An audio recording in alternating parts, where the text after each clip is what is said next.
caught smuggling drugs. I ain't never seen a flight attendant do nothing. That's kind of wild. Inside this flight attendant's bag is cocaine with an estimated street value of $3 million. This JetBlue flight attendant's name is Marsha Reynolds, and this photo was taken moments before her trying to smuggle the cocaine through the LAX airport security. I've mentioned before in several of my videos that I think it's a great idea for flight crew and cabin crew to have a side hustle. This flight attendant clearly agrees. Now, before I talk about what I think she could have done differently in order to make this drug smuggling operation run a lot more successful, I think it's better you understand who she is and why she would have made this poor choice. Now, Marsha grew up in the beautiful island of Jamaica before attending NYU on an athletic scholarship where, according to the records, she competed on the women's track and field team. And it said shot put, which is a bit strange because this is the type of woman that I normally see when I see somebody doing shot put on TV. And based off the things I've seen on the internet about me, it's hard to know how accurate these are. Well, she completed her undergrad at NYU and then stayed and did a master's degree in public health and community wellness. And you have to be honest, that is kind of ironic here. This is a photo of her around the same time frame though, 2008. When she was the runner-up for Miss Jamaica World Pageant. Marsha Reynolds, contestant number 15. And like a lot of women in their 20s, she wanted to travel the world and wanted to get paid for it. So you can't really blame her for signing up to become a flight attendant. And that's what she did shortly after the 2008 pageant thing didn't go as planned. She applied to and got hired by JetBlue. And while they're considered a low-cost carrier, they pride themselves on innovation. For example, they were the first airline to offer free live television and seatbacks. And JetBlue really focuses on their flight attendants having a really friendly customer service demeanor. They wanted to bring a lot of that back into aviation. So it made sense that with her experience in pageantry and dealing and presentation, it was a natural fit for her to end up working as a flight attendant. And being a flight attendant comes with a lot of perks, like lots of days off, the ability to jump seat, which means if there's an empty seat on a plane, you can get in and literally ride for free. But more important to the drug smugglers was her ability to be able to pass through security lines in airports smoothly, efficiently, and with almost zero inspections of her bags. Now, Marsha wasn't the first flight attendant ever to be involved in running drugs, especially in the aviation world. You've seen movies like American Made and Blow. I'm a stewardess. I'm a stewardess. I'm a stewardess. So there's plenty of air crew that in history have gotten in trouble for being involved in drug running. Eric, she's a stewardess. They don't check her bags. Do you know what's really fun? Making a website on Wix. But she was one of the most recent. I remember I was at the regionals when all of this went down, and I remember thinking, oh my gosh, she's gonna ruin KCM for us, which is known crew member. It's our expedited line to get through security, which allows us to get through without having to do all the stuff that you as a passenger have to do. The next time you're at an airport, if you pay attention and watch where the flight crew and cabin crew are going, you'll see them going towards these signs. KCM, or known crew member, allows us to quickly move through securities and get into different airports. There are times where you'll move from one airport to another airport and you'll to get in to get to your flight, or an early morning there's a bunch of people there so the flight crew can get there so the passengers can get where they want to go on time. So it's like TSA pre-check but on steroids. And it requires a huge background check, as you can imagine. And that ability to get through airports quickly without having the additional screening is what attracted this man, Gaston Brown, who I couldn't find a photo of despite searching for a good 5 minutes for him online.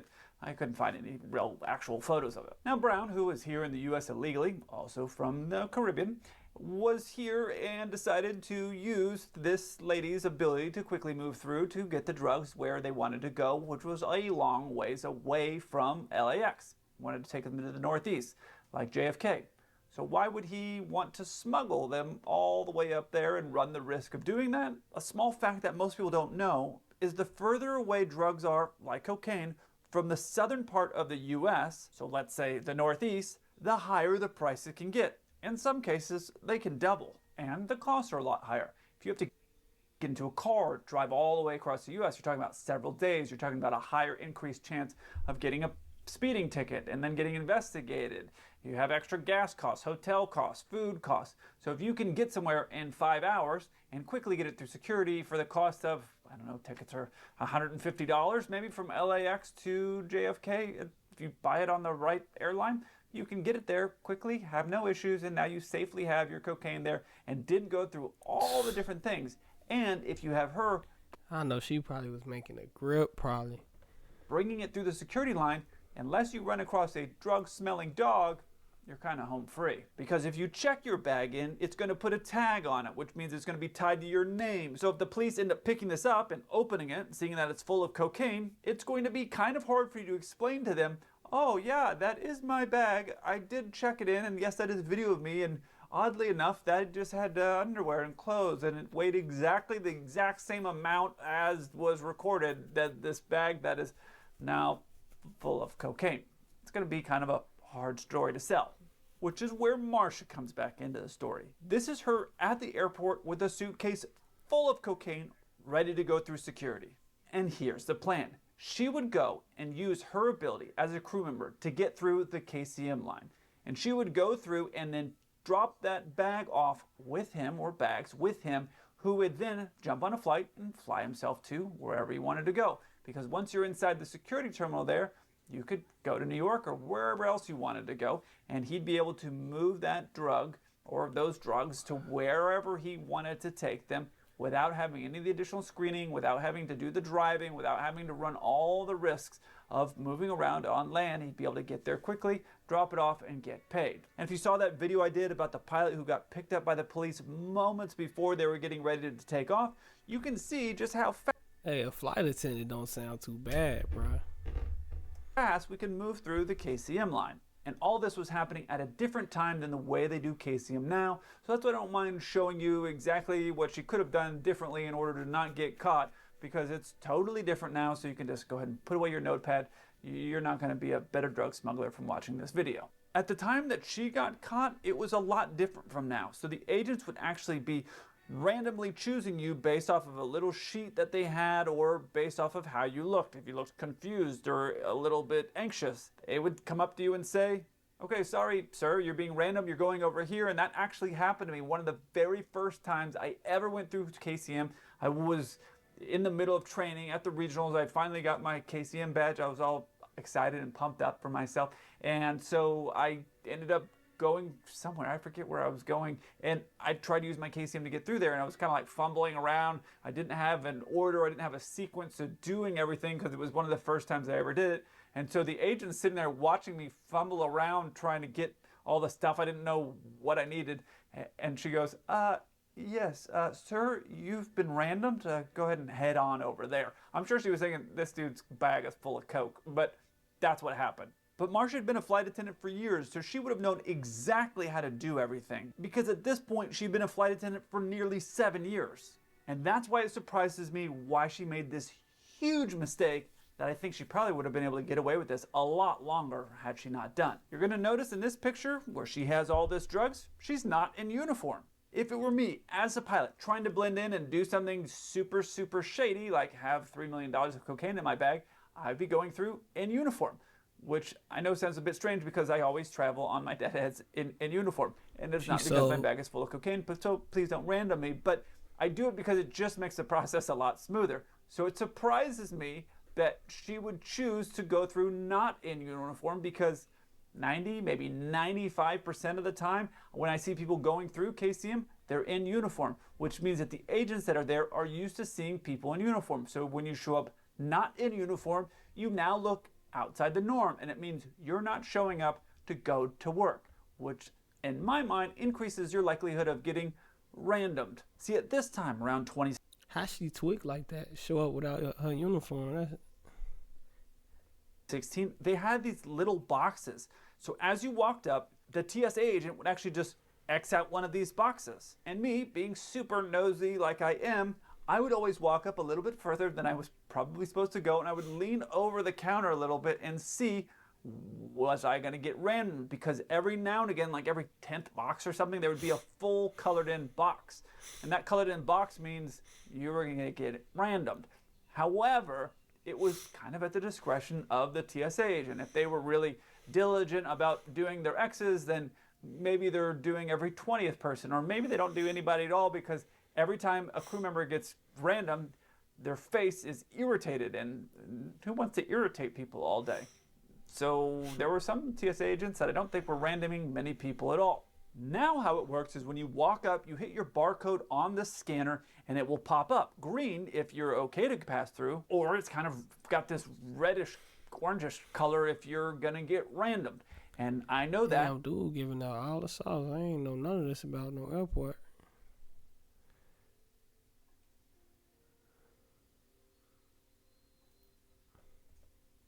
Because I still do the same thing I did before. I scan my card and then I just lean over to see if I'm going to get random, because I like to see that I'm going to get random before they tell me. It just, I don't know, it makes it easier for me to take that blow, or I can just show my disappointment without them even having to say it to me. So I lean over and see that. Obviously, I'm not going to show what that looks like. I feel like they'd probably get in trouble and I'd get in trouble if I did something like that. But green is good to go, means you're great, and the other one is you're going to go back through. Now, if you're in uniform and you go do that, is you go through the blind, they'll let you bring your liquids and do all the stuff, and it moves real quick. And I just walk to the front of the line, usually because I'm trying to get to a plane or trying to get somewhere, and sometimes I'm on a tighter deadline. This is the reality. So I'll just walk to the front of the line, throw my bag through, and I watch some of the people go through the security line, and it's like they never saw it coming, and they're like, what, belt? You know, so I know exactly what will ding, what will not ding. I know how to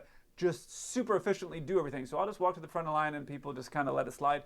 They think I'm probably flying them somewhere, which sometimes I am, but a lot of the time I'm not. So that's just what happens. But when Marsha approached this KCM desk, the counter in LAX said she was sent for additional security screening. So instead of going over here to this massive security line like she was asked to, where they definitely would have asked her, what is it that you have packed in this bag? Because it's clearly not clothes and normal things.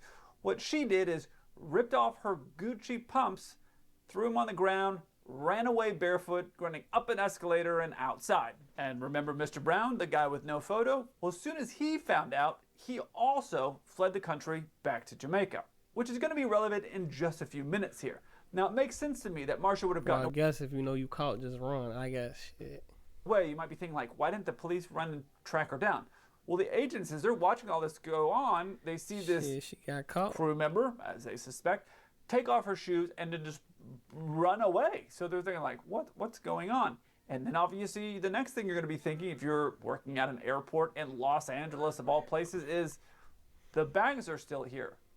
Are those bombs? Are they trying to blow me up? So instead of the person running away, you're thinking this is a massive security issue of explosives. So the agent, understandably, doesn't go chase this track and field star and then immediately gets the police over there who now start to investigate this bag to find out if it's explosives. It wasn't explosives. This is what it looked like on the inside. It was 27 kilos or almost 60 pounds of cocaine. 60 and all pounds. the cocaine was labeled Big Ranch, which just goes to show you that branding is important, even in the cocaine business. And what she did next was even more wild than all of the things that led up to this point. I honestly can't believe she had the stones to do this, but according to reports, the very next day she went back to the airport like nothing had happened, went through security with her crew, and worked the flight back to JFK. Like, yeah, nothing to see here. I'm not that lady that you just saw yesterday run out of the airport that must have you been also off it. probably found my enormous bag full of cocaine. That wasn't me. I guess she was just in uniform and somehow they hadn't put all the puzzle pieces together yet, so she just worked the flight back to JFK. So I suspect what her plan was is on the layovers while she was there, she coordinated with Mr. Brown and they would get the bags She to must her. have been She would off go that shit, walk tweak. through security, drop the bags off on the other side, he'd go fly to where he wanted to go. And she would go back through, so she's not doing this with her crew because it would look a little strange. Every crew member has a known amount of bags. So if you're doing like a 3 or 4 day trip, if you showed up with 5 bags, people would be like, what are you doing? Right? So she would have her schedule ahead of time. She'd coordinate with him, grab the bags on the time off, on her layover time, go over there, walk the bags through security, drop them off to him. He'd go fly and do his thing in the East Coast. She'd go back to the hotel and then the next day work her trip out like nothing had ever happened. That, I think, was the known amount of bags. So if you're doing like a 3 or 4 day trip, walk through security, drop the bags off on the other side. They hadn't put all the puzzle pieces together yet, so she just worked the flight back to JFK. So I suspect what her plan was is on the layovers while she was there, she coordinated with Mr. Brown and they would get the bags to her. She would go walk through security, drop the bags off on the other side, he'd go fly to where he wanted to go. Then she would go back through, so she's not doing this with her crew because it would look a little strange. Every crew member has a known amount of bags. So if you're doing like a 3 or 4 day trip, if you showed up with 5 bags, people would be like, what are you doing? Right? So she would have her schedule ahead of time. She'd coordinate with him, grab the bags on the time off, on her layover time, go over there, walk the bags through security, drop them off to him. He'd go fly and do his thing in the East Coast. She'd go back to the hotel and then the next day work her trip out like nothing had ever happened. That, I think, was the overall plan and how they were moving everything through. But she was choosing to do it in civilian clothes instead of just putting her uniform on, which would have made it a lot less inconspicuous. Before Rippling, running IT was just sad. Now, onboarding is totally automated. Palisade versus Grand Highlander. With the Palisade, you can get all this. Obviously, this all caught up to her, and she later had to turn herself in JFK, and according to court documents, the minimum penalty for this is 10 years. And of course, the entire time I was putting this video together, I kept thinking, like, how much did she get paid for running all these drugs through these airports, and how long was this going on? Because I get it, you're only moving it like 500 feet, like from a car.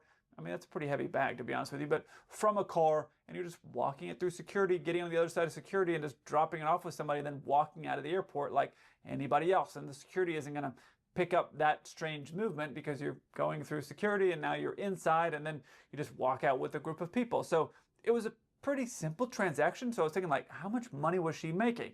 And according to court records, she said I was paid, quote, thousands of dollars, which doesn't seem like a lot of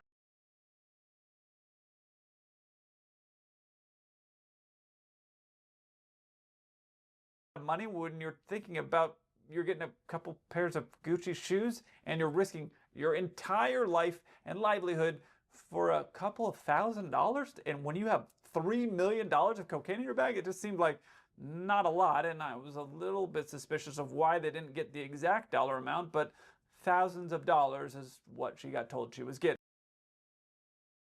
And you remember Mr. Brown, the guy with no photo? Well, he decided to try to sneak back into our great nation using, again, a fake ID, and was picked up by police.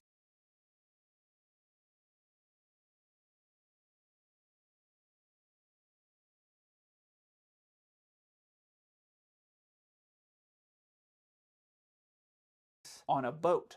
I suspect Marcia, having grown up in a pretty decent family and having a pretty good life, was looking at the option of 10 years as an absolute minimum sentence of jail time and just folded like a lawn chair when the police said, like, this is what your life's going to be like, pageant beauty queen. You're going to be here in jail for the next 10 to 20 years. Life's not going to be so fun. Or do you want to just tell us all about Mr. Brown and all of his activities, which she probably then told him about all the fake IDs, which I found out was him stealing the identity of mentally disabled people. Pretty nice. And then so she would have told them all that because he probably bragged about it, and they would have had all the names. Well, not but several weeks after she got caught, he tried to sneak back in the country, I'm guessing with those same IDs. So it was probably flagged in the system. Not such a smart idea. After testifying against Brown, she was released shortly thereafter and didn't end up doing her entire sentence because of her cooperation with the prosecution. Brown, however, was sentenced to a minimum of 13 years in a penitentiary.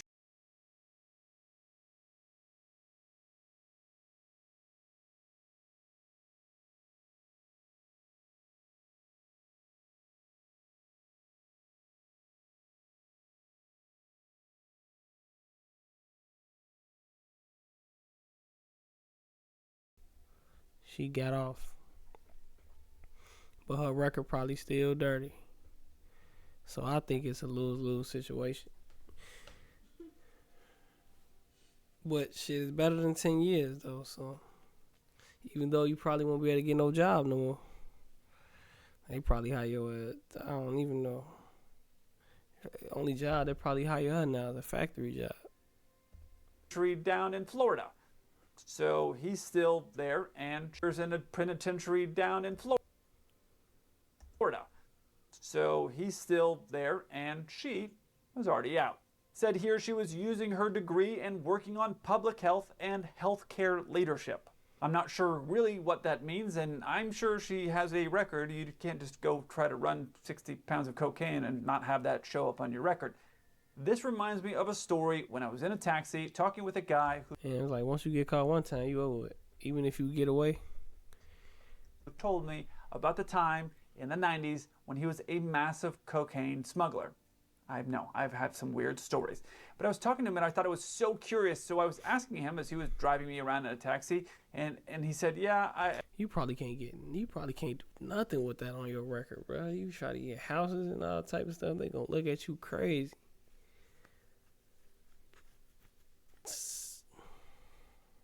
Man.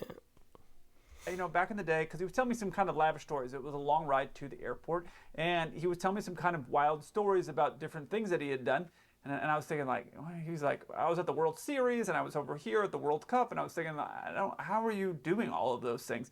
Well, it turns out he was a massive cocaine smuggler.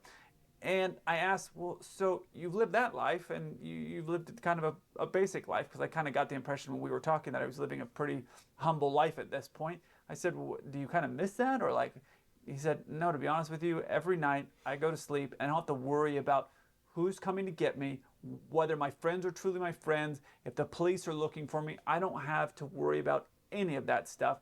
And all that, knowing everything I know now, and all the money, when I had all the money for all the cars and all the boats and all that, every night I went to sleep wondering, was somebody going to come to try to get me this night or the next day? And he said, the stress is unbelievable. You just can't imagine what that feels like. So I thought it was really humble for somebody to have that perspective and share it with me and be honest with me, because I'm sure he served a lot of time in jail for that, and to share that with me. Yeah. Everything come with a price. He had everything from selling drugs, but he didn't know who was coming to get him or who was really with him. But he ended up getting caught anyway, so. A guy that's just riding around in his cab, I thought was pretty interesting, and I thought it was amazing to have that humbleness to